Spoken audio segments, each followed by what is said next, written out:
শুক্রবার দুপুরে খোয়াই নতুন টাউন হলে সমাজ কল্যাণ ও সমাজ শিক্ষা দপ্তরের উদ্যোগে আন্তর্জাতিক প্রবীণ নাগরিক দিবস উদযাপন উপলক্ষে এক বর্ণাঢ্য অনুষ্ঠানের আয়োজন করা হয়। অনুষ্ঠানে উপস্থিত ছিলেন বিধায়ক পিনাকি দাস চৌধুরী, ছিলেন খোয়াই জেলা পরিষদের সভাধিপতি অর্পণা সিংহ রায়, উপস্থিত ছিলেন তেলিয়ামুড়া পৌর পরিষদের পৌরপিতা রূপক সরকার সহ অন্যান্য অতিথিবৃন্দ।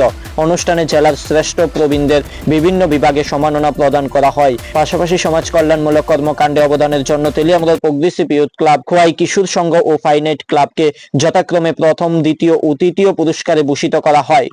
আমি সশ্রদ্ধ প্রণাম নিবেদন করছি।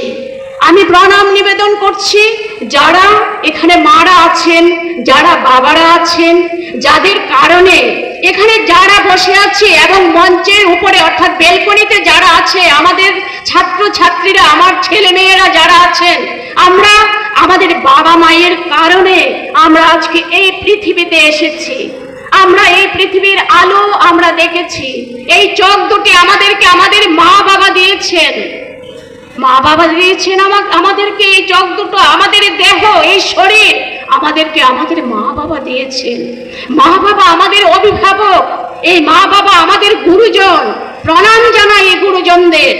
যেদিন আমরা মার গর্ভে এসেছিলাম, সেই দিন গর্ভে আসার সঙ্গে সঙ্গে যারা আমরা মা, আমরা যারা মাতৃ জাতি, আমরা যারা মায়ের আসনে আছি, আমরা চিন্তা করতে শুরু করলাম যে আমার গর্ভে আমার সন্তান এসছে।